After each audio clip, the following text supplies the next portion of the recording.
Morning, everyone. I'm Chris Anderson, and I'm a product manager with Itiviti.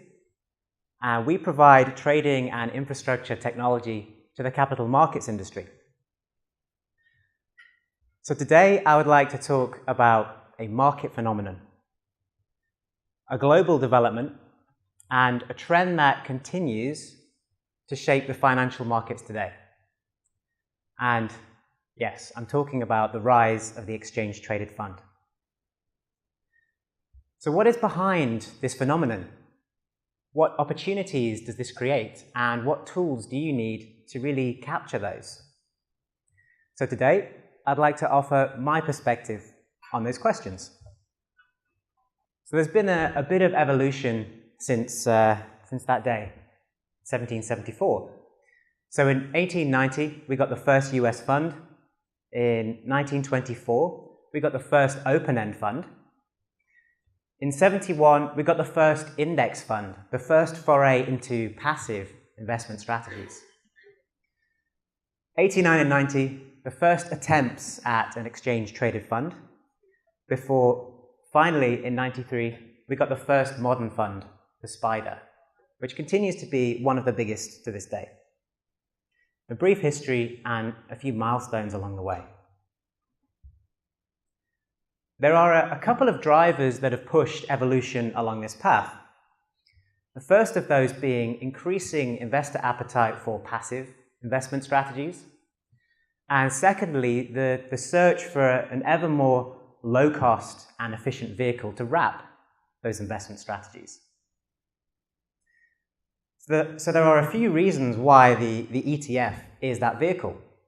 It is exchange traded, which means it can be multilaterally traded without involving the fund, which has a whole heap of benefits. But the most interesting reason for me lies in the ETF share creation process itself, which is the creation and redemption mechanism. So consider the price of an ETF.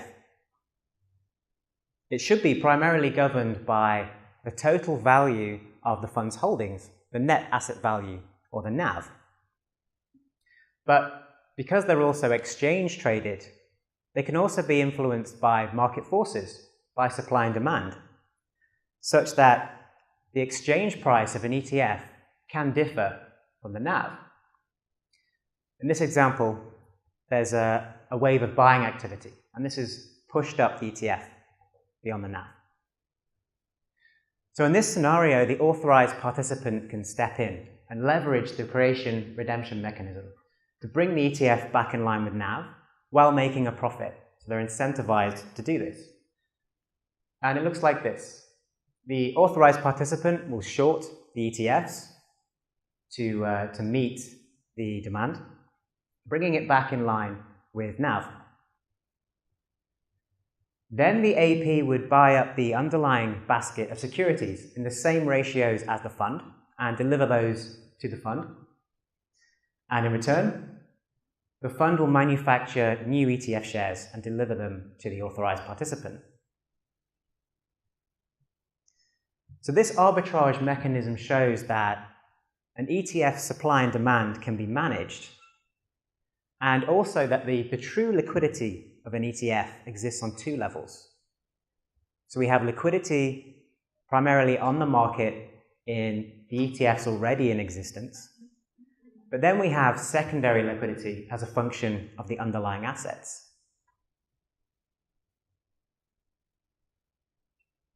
So these two forces of passive investment appetite and the search for an ever more low-cost vehicle has led us to this point, where at the end of 2016, there were over $3 trillion in assets under management globally, spread over thousands of ETFs, and ETFs now account for 30% of daily traded value in the US.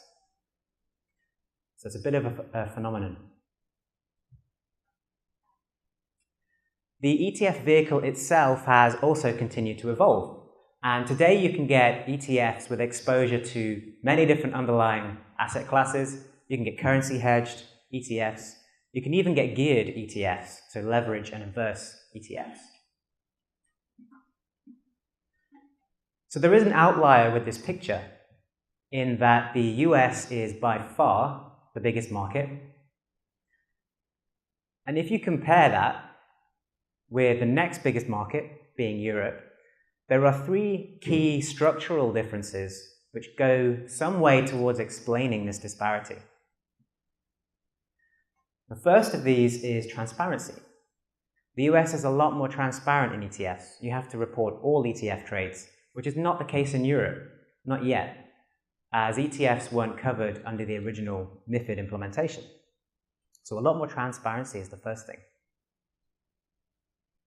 Then we've got a much higher retail market participation in the US as well. The recent studies suggest that up to 40% of households own ETFs in the US versus only 11% in Europe. So a much higher retail dynamic in the US market. And finally, the way in which they are traded between the two regions is fundamentally different. So in the US, 70% by value is done on exchange and concentrated on 3 main exchanges. And in Europe, it's kind of the other way around. So 70% is done over the counter. And whatever is done on exchange is typically fragmented as well across exchanges, countries, and currencies. So the way in which they're traded is also quite different. So I've talked a bit about the history of ETFs, the drivers behind this phenomenon, but why does that matter to the people in this room? A simple answer is liquidity. So these trends breed liquidity, and where there's liquidity, there's opportunity. And certainly when speaking with our clients, who tend to be proprietary trading firms or banks rather than buy-sides, they're really excited about the opportunities these trends present. For example, market making. There are more products that require liquidity providers, so more opportunity for more traditional MM-style trading.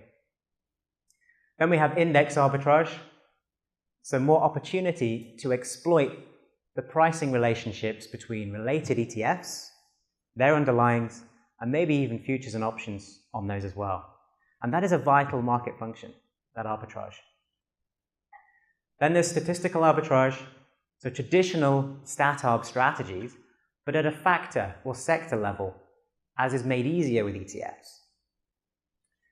And then finally, for these examples, just better hedging. There's more products, more liquidity, a diverse set of exposures, so you can get creative. There's more opportunity for sophisticated and intelligent hedging strategies. So to truly seize these new opportunities, you need the right tools for the job. And in our experience, and from a white paper we recently commissioned, we believe you can break these tools down into 2 main groups.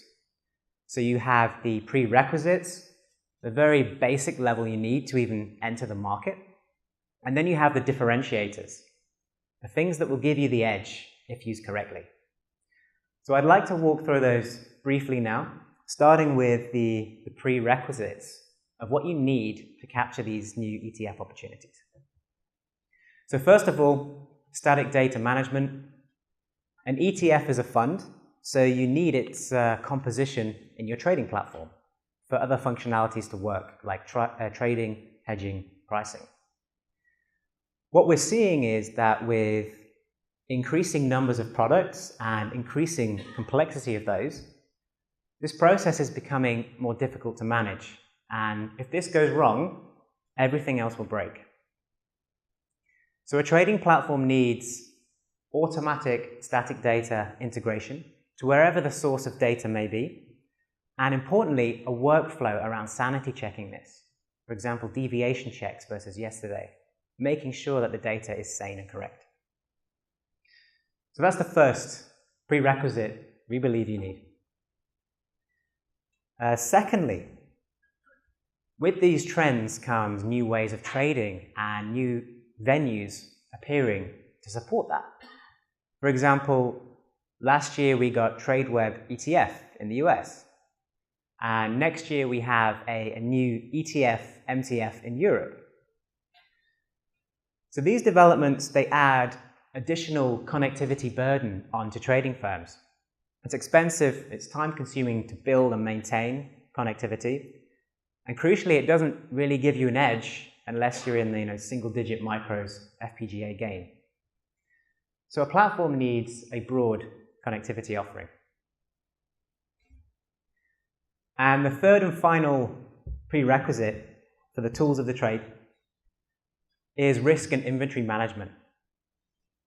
So when you have a trade or a position in an ETF, you implicitly have exposure to the underlying assets, which could be hundreds of thousands of names. And again, what we're seeing is with increasing numbers of products and their increasing complexity, coupled with additional regulatory burden, this process is becoming painful. So a platform needs ETF-specific risk functionality for decomposing your risk, for normalizing it, and for aggregating it in the way you need to see it. Okay, that was the prerequisites, the very minimum we need to even enter the market. Differentiators are the game changers. These are the things that can really give you the edge if used correctly. And the first of these is pricing, which is probably the most important component in any asset class, as the way a trader expresses their view and differentiates themselves on the market. There are ETF-specific pricing problems, though. For example, consider an ETF tracking the MSCI World Index. There are over 1,500 stocks in that index, spread over 23 countries. So you know, at any single moment in time, some of those stocks won't be open. How do you price that ETF? So a platform needs ETF-specific pricing, including things like correlation-based synthetic pricing and automated price source switching as well. Moving on, the second differentiator, quoting and trading. These are the brains behind your trading, the way you implement your strategy as quotes and orders on the market. We're seeing a couple of trends here, ETF trading. The move towards smarter logic rather than speed, and trading at a much larger scale as well, so doing more stuff per trader. So I'm not saying that performance is not important in this market, it is, but the key is a platform with high automation and scalability, exception-based workflows, and a rich library of extendable trading algos out of the box. And the final differentiator is hedging. So I mentioned earlier that a position in an ETF gives you an implicit exposure in the underlying assets. So in the case of MSCI World, that's over 1,000 names. How do you hedge that? Hedging is one of the most bespoke and proprietary things. So a trading platform needs the ability for a trader to express their approach, their strategy towards hedging. For example, between the hours of X and Y, consider this ETF, these futures, or this basket as the potential hedges. Then pick the best one. But best could mean fewest executions to get the delta done. It could be cheapest total cost of hedge, or it could be cheapest relative hedge versus FOW. It's a quite bespoke thing. A trading platform needs the flexibility to express this. So I've talked a bit about the history, the drivers, and the opportunities that are presented here, and the tools you need to take advantage of that, which is great. But is there a negative aspect to this trend? Is there a dark side to ETFs? Well, some would say yes, or at least there is a dark side to this passive explosion.